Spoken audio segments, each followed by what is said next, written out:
Ethiopian government, stop killing our mother.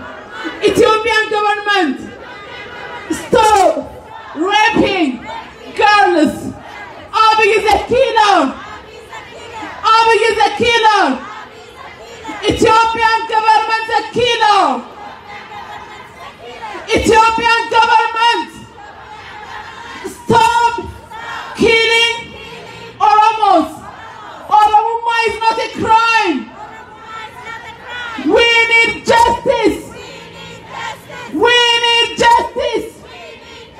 Free Oromo prisoners. Free Oromo prisoners. Free Oromo media. Free Oromo journalists. Abiy must go. Abiy must resign. Ethiopian government is a killer. Oromo need justice. We need justice. We need freedom. We need justice. Free Oromo prisoners. Free Jawar Mohammed. Free Bekele Garba. Free Abdi Rakasa. Free Zaburana. Free Oromo medias. Free Oromo medias. Free Oromo journalists.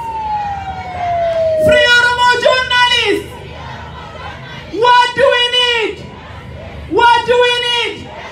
What do we need? When? We demand justice. We demand justice. Oromo need justice. Ethiopian government is a killer. Ethiopian government is a killer. Abiy Ahmed must resign. Abiy Ahmed must go. Abiy is a killer. Abiy is a murderer. Abiy must go. Abiy must go. We demand justice. We demand justice. Oromo need justice.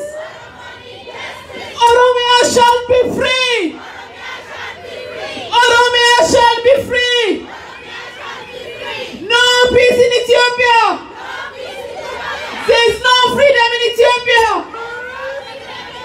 Ethiopian government is raping our mothers.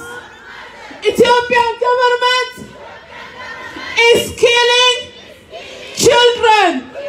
Oromoma is not a crime. Oromoma is not a crime.